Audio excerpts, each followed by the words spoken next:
আয়না ঘরে রাখতে আমাকে খুব রকম ওই টাকা দেশে যতদিন আসে অতই মানে টাকার অঙ্ক বাড়ে, এই টাকাগুলো নেই। আর হুজুরের নাম বল, আমি কত মিথ্যা আমি বলতে পারিনি, হুজুরের দেখি নাই তার বলবো কি, যারা দেখি নাই আমার পক্ষে বলা সম্ভব না। এইভাবে আমাকে নির্যাতন অনেক দিন পর্যন্ত এই আয়না ঘরে বসে আমাকে এইরকম করছে। ওই এই পায়খানা পেশাব মানে যে করতে যাইতাম এমন রহিত হয়ে গেছি, আমি শেষমেশ পায়খানাও যাইতে না, মানে আমি ওই বিল্ডিং ধরি আর কি ওটা ঠাই আর পড়িয়ে যাই, এইরকম মানে আমি রহিত হয়ে গেছি। শেষমেশ ওর ভিতরে কিছু লোক ছিল, তারাই আমার এই দুই হাত দিয়ে মানে বগলের ভিতরে হাত দিয়ে হয়তো পায়খানা করাইতে নিত, পেশাব করাইতে নিত। এইভাবে দীর্ঘ যাই মানে আমি 3 মাসে 13 দিন কম ওই ভিতরে আমি রয়েছি। এই আর ভাত খাওয়ান দিত মানে সীমিত, ওই যে মেলামেলের যে থাল ওই ধরেন ওই উপরে ঠাড়াও মানে সম্পূর্ণ ভরতে না, আর 5 বোতল 6 বোতল পানি খেয়ে আমি থাকতাম। এইভাবে দীর্ঘ যাই আমি 3 মাসে 13 দিন কম ওইখানে। আমি শারীরিক নির্যাতন করতে ওই কারেন্ট শর্ট দিত, কারেন্ট শর্ট নিয়েই ওই মানে এখানে কারেন্ট শর্ট দিত আর কোটি কোটি টাকা দিত। বলতো কি হুজুরের নাম বল, আমি তো যারা দেহি নেই আমার পক্ষে বলা সম্ভব না, আমার বাপ ভাই কেউ না, আমি ক্ষুদিরের মতন মর্গি যাম, যারা আমি অন্ধা একজনের লোকের আমি পেশাই দেবো, আমারও তো মরতে হবে, আমি খাওয়া মিথ্যা তো আমি বলতে পারবো না। আমি এই কই ওই ভিতরে আমাকে রাখছে, রাখার পরে আমি দেখি যে আর মানে এরপরে কই আমি বাঁচবো না, আমি খুব অসুস্থ হয়ে গেছি। তখন ওই তারা বাইর করে গিয়ে চক্ষু বান গিয়া বাইর করে গিয়ে এরপর কোথায় নিয়ে গেছে তা আমি বলতে পারি না। নেতে নেতে নেতে মানে সকালে গাড়ি তুলেই সমস্ত দিন গাড়ি চালাইছে। এই এরপরে আপনার গাড়ির পথে তো কোথায় নেই কী করে তা তো আমি দেখি নাই। এই এরপর আসছে মানে এখানে গাড়ি হোম করে থামছে, থামার পরে থাকলাম যেন লোক উঠলো গাড়িতে, এই ওঠার পরে আবার গাড়ি সারিয়ে দিয়েছে, সারার পরে ধরেন আরও মেলা সময় চালানোর পরে ওই গাড়ি তখন থামছে, থামার পরে ওই আয়না খুলিয়ে দরজা খুলিয়ে দিয়েছে, তাহলে রাম ওদের তো চক্ষু মানে চক্ষু ওই লামাই হয়তো চক্ষু খুলিয়ে দিয়েছে, কালে ওই হাট বলে কোথায় যাবো, কারণ বেলা শেষ, তাহলে ওই যে লোকজন বসা আছে ওই জায়গায় যাবি, বাগানের ভিতর দিয়ে পথ, এই মানে হাঁটতে হাঁটতে লোক মানে সিলে পড়ে গেছে। তখন আর কি হইলে যাইয়া মানে দেখি যে এই পাশে বসে বাংলাদেশে বসে দেখি যে বিসিবি বসা পোশাকেই মানে বসা, তখন আমি হাঁটবো না, তখন তারা ওই কি ডেনা ধরিয়া তারা নিয়ে দেশে বিসিবির হাতে, তখন আমাকে ওই 2 কান পেশে মারছে, মারার পর হয়তো পিছনে ঘুষি দিয়ে ফেলাইয়ে হয়তো লাথি এরপর হলো মার গেছে, হেল্পে নিয়ে গেছে বৈকারি অফিস, ওটা স্বরূপনগর মানে বৈকারি অফিস ভিতর বিসির অফিসে নিয়া পিডমুড়া দিয়ে বানিয়া হয়তো পিডাইলে মোটা বেতের লাঠি দিয়ে ফিরেছে। আমি 2.5 ঘন্টা 3 ঘন্টা আমি বের ছিলাম, মানে মাইরে আমি জ্বরও দিয়ে গেছে। ওইখান দিয়ে আপনার স্বরূপনগর থানা নিয়েছে, থানা নেওয়ার পরে ওইখান থেকে ভোরবেলা আপনার হয় স্বরূপনগর থানা নেওয়ার পরে ওইখান থেকে আনছে মেডিকেলতে আন গিয়া বসিরহাট কোর্ট বা জেল ওইখানে রাখছে 22 দিন। 22 দিনের দিন আমি দেখি খুব রকম অসুস্থ, ওইখান দিয়ে দমদম কারাগারে এই ভারতের বিসিটা ওইখানে নেছে, ওইখানে আমি 45 কোট আপনার আসছি আপনার বসিরহাট কোর্টে। এই আমার ওখানে ভাত মানে সীমিত ভাত দিত আর ওই পানি খেয়েই থাকতাম, 5 বোতল 6 বোতল পানি খেয়ে থাকতাম।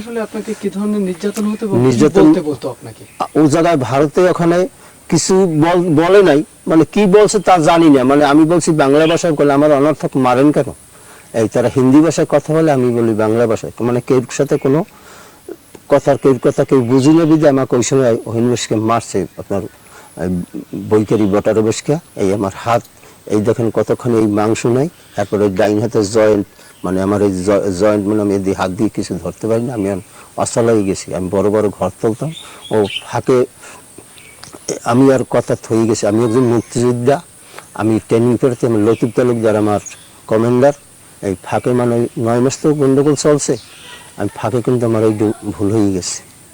এই তখন আমি কী করবো, তো ভাই নেই পামু কোথায়, আমি যেভাবে একটা বাসকে থাকতে হবে, এই জন্য মুক্তিযুদ্ধে আমি যোগদান করিয়া আমি কমান্ডার হইলাম আমার লতিফ তালুকদার। তখন মানে আমি তখন কিছু পয়সা পাইছি, ভাতা 500 টাকা মাসে দিয়েছে, এরপর আমার ওই সাইদি সাহেবের এই পক্ষে কথা বলছি বিদায় আমার এই ভাতা ভাতা সব আমার বন্ধ হয়ে গেছে।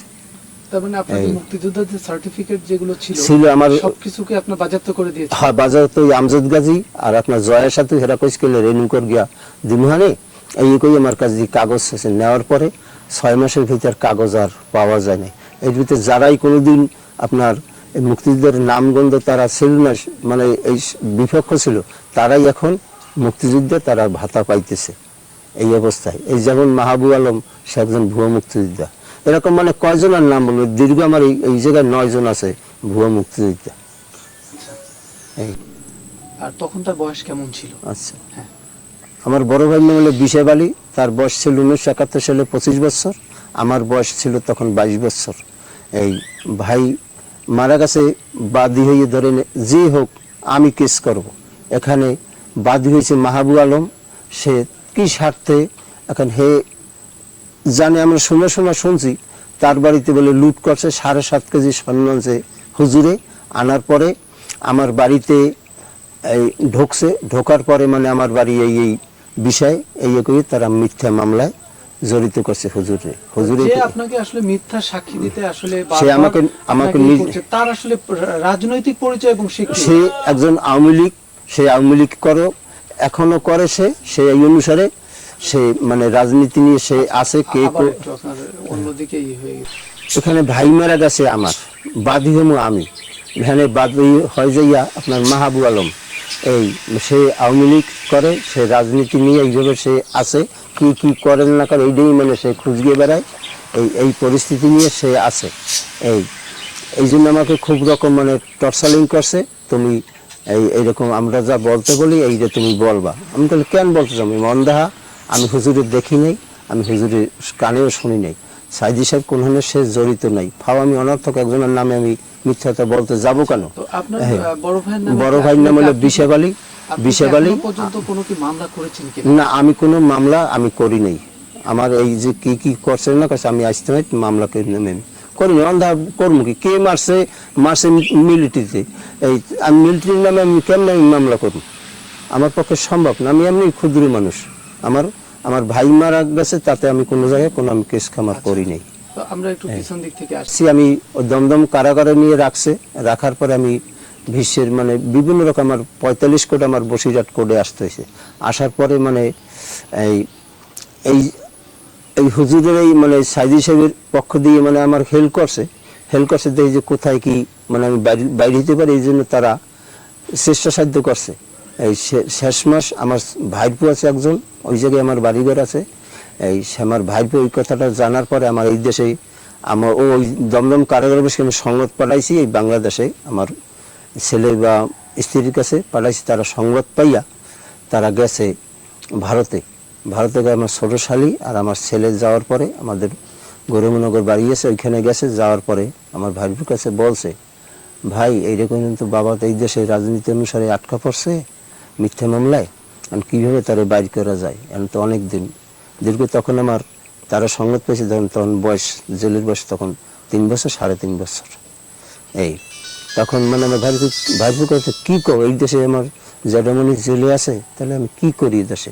তখন আমার ভাইপো মানে খুব রকম চেষ্টা সাহায্য করার পরে ওইখানে বসে বাইর করার জন্য পথ বাইর করে, আবার স্থগিত দিয়ে রাখে, মানে মেডিকেল দিয়া আমাকে আটকাই রাখে। ধরেন সামনে দিন আমার গাড়ি আজকের মানে একটা ঘোষণা হয়ে যায়, তখন ওই গাড়িতে ধরেন মানে পুশব্যাক হয়, পুশব্যাকে হইলে পরে ওই গাড়িতে উঠেই দেবে। তো যখন মানে গাড়ি ছাড়বে একটু আগে আমাকে নিয়ে মেডিকেলের ডাইস দিয়ে আমাকে মেডিকেলে আটকাই যায়, কিসেও আমি অসুস্থ। এইরকম করে আমার 6 বার আটকাই রাখছে। ওই দেশে যে এই দেশে যে হাইকমিশনার তার বাড়ি হলো ভারতে, সেইটা ষড়যন্ত্র মিলে আমাকে এইভাবে আটকাইয়া দীর্ঘজয়ী রাখছে। যারা মানে আমি আমার ভাইপো জানার পর মধ্যে কোনো রকম তো বাইর করতেন, তখন পেপার ফ্ল্যাশ করাইছে। পেপার ফ্ল্যাশ করানোর পরে বিভিন্ন রাষ্ট্রে আমার সহযোগিতা করছে, আমার 8টা দেশের লোক আমার জবানবন্দি নিয়েছে। নেওয়ার পরে আমি একইভাবে কথা বলছি, আমি সাইদি সাহেব আমার ভাই মারানো কেউ ছিল না, সে ছিল না, অন্যান্য লোক ছিল, শুধু এই কথাই শুনছি, ওই কথাই আমি বলছি তাদের কাছে। মানে বহুত রকম আর মানে ই করিয়ে নিয়েছে, মানে দেখি যে মিথ্যা কথা আমি কিছু বলিনি, এরপরে মানে আমার খুব রকম মানে পরীক্ষা করছে। আমি দেখি যে না, আমি হুজুরে আমি দেখি নাই, শুনি নেই, আমি বলতে আমি পারি নাই, এখন অন্ধ একজনের কথা আমি বলবো কেমন? এইভাবে দীর্ঘজয়ী রয়েছি। আমাকে 8টা দেশ আমাকে সাপোর্টার করছেন, বিশ্বের এরপর সুপ্রিম কোর্ট করছি, সুপ্রিম কোর্ট আমার ওই ভাইবোতে করছে, করার পরে আমি এই দেশে আসছি বিশ্বের মানবাধিকার সংস্থায়, আমি আপনি বাংলাদেশে ওখান থেকে কত সালে আপনার দেশে আসেন এবং দেশে আসছি আসার পর- 18 সালে। আচ্ছা, ওই দেশ থেকে কত সালে দেশে আসেন এবং আসার পরে আসলে এই পর্যন্ত আসলে কি অবস্থা আসলে আপনার উপর দিয়ে গেছে? খুব মানে তার বাইরে আমি বাইরে কত সালে আসছিলেন? আমি বাংলাদেশে আসছি 12 সালে বন্দী হয়েছি, আমি 18 সালে বাংলাদেশে আসছি। এই আমি 5 বছর আমি দমদম কারাগারে ছিলাম বা এইভাবে রয়ে আসছি। আর নির্যাতন ধরেন তো বসিরহাট অন্বেষকৃত পথবেশকৃত 18 সালে যখন আসলেন আসি। তখন কি আবারও কি আসলে মিথ্যা সাক্ষী দেওয়ার বিষয়গুলোতে আপনাকে কি চাপ দেওয়া হয়েছিল? সাপ মানে বলছে তোমার ওই তুমি এই কথা বলো নাই কেন, এই শুধু মানে ওই মাহাবুরজিনে আমি রোডে ঘাটে বাইরে খুব আড়ালে আমি থাকতাম। আমি বললে কেন আমি মিথ্যাটা বলবো, এভাবে কিন্তু খুব টর্চারিং তারা করার চেষ্টা হয়। আমি আড়ালে আমি দীর্ঘযায়ী রইতেছি। আপনি যেহেতু একজন বীর মুক্তিযোদ্ধা, তো সেহেতু আপনারা 1971 সালে যুদ্ধ করে দেশ স্বাধীন করেছিলেন। হ্যাঁ, এই দেশ আবার দ্বিতীয়বারের মতো 5 আগস্ট স্বাধীন হয়েছে। আচ্ছা। ছাত্র জনতার হাত ধরে আল্লাহ তাআলা এটা করেছেন। হয়। তো এই 5 আগস্টের আগে আসলে আপনি আসলে কিভাবে জীবনযাপন করতেন? বাড়িতে স্বাভাবিকভাবে আপনি জীবনযাপন করতে পারতেন? যদি একটু না, স্বাভাবিক বলতেন। মতো 2-1 দিন আমি বাড়িতে থাকতে পারতাম, মানে আশেপাশে মানে থাকতাম, বাগানে সেখানে আত্মীয় স্বজন বাড়ি, এইভাবে দীর্ঘজয় আমার রইতে হয়েছে। যখন আমি এই যে হুজুরে মারা গেছে তখন আর কি আমি দূরবেশকে সংবাদ পাইছি মোবাইলের মাধ্যমে, হুজুর এরকম মারা গেছে, এই সংবাদ পাই যাচ্ছে, কিন্তু যার জন্য আমি দীর্ঘ জীবনটা শেষ করলাম তার একটু শেষবারের মতন আমি দেখে আসি। তখন আমি অনেক দূর দিয়ে আমি আসকিয়া মানে গেটের সামনে নামছি, নামার পরে মানে কিছু লোকের আমার মানে সহযোগিতায় আমি হুজুরের দেখছি, তখন আমি চোখে মানে চোখের পানি আমি রাখতে পারিনি, যার জন্য আমি জীবনটা শেষ করলাম, তার আমি জীবিত দেখতে পারলাম না। তখন আমি কাঁদছি ওইখানে বসে, কানার পরে বিভিন্ন ধরেন লোকের মাঝে আমি দাঁড়াইয়া আবার আমি মিডিয়া, আমি মসজিদের সামনে এসে মিডিয়ায় বলতে সে একজন নির্দোষ, সে কোনো জায়গায় সে দূষিত না।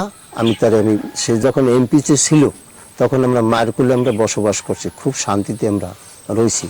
আমার এইভাবে তার জন্য মায়ায় মানে সে ভালো মানুষ, এই জন্যই আমি তার ভালো দেখে তার মৃত্যু দেখতে গেছি।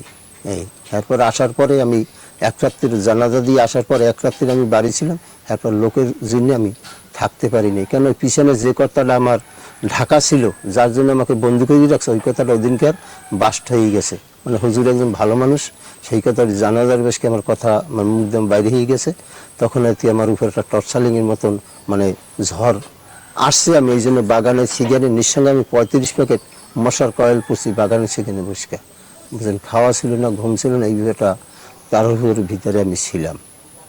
এই আচ্ছা, ভালো ছিল, লোক ছিল, খুব সুন্দর লোক ছিল। কারণ সে যখন এই এমপিতে আসে তারা চিনছি, কখন এমপিতে আসে তখন চিনছি। আমার এই ঘাড়ের পোল ছিল, বাঁশ দিয়ে আমরা পাড়াইয়া আমরা চলাফেরা করতাম, বাঁশের চার।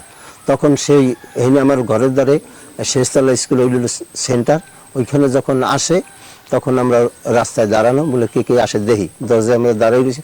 তখন দেখি সাইদি সাহেব আসছে, আসার পর দেখি যে চার পাড়াইতেন, তখন আমরা আজহাবটা দিয়ে তারে চার পাড়াই করে করিয়া আনি। তখন বলছে আমি এই জায়গার পোল আমি নিজে দেবো, তারপর এই রোডে আমি ইডলেসকে দেবো। সে যা বলছে সে করিয়ে গেছে। লোক যথেষ্ট, সে ভালো মানুষ, সে তার কোনো হিন্দু বিদ্বেষী তার কোনো কথা ছিল না। সে সবাইকে আপনজন বলতে সে কোলে টানিয়ে নিয়েছে সবাইকে। সে যখন রাজনীতিতে ছিল তখন আমরা মায়ের কোলে আমরা ঘুমাইছি। সে একটা খুব 71 ভালো সালে মানুষ। আসলে আপনার ভাই মারা গেছে, সেই বিষয়টা নিয়ে আপনাকে সাক্ষী দেওয়ার জন্য বলতো, অথচ আপনি বলছেন যে আপনি চিনতেন তাকে তখন। মানে 71 সাল এবং তখন চিনতাম না। মানে আপনি কত সালে আসলে তাকে চিনছেন? চিনছি আপনার এমপিএল ইলেকশনের সময় তারে চিনছি, এর আগে পাশে তার আমরা চিনতাম, তার কোনো পাইনি। এটা কত সাল, এটা কি আপনার মনে আছে? না, এইটা আমার মনে নাই।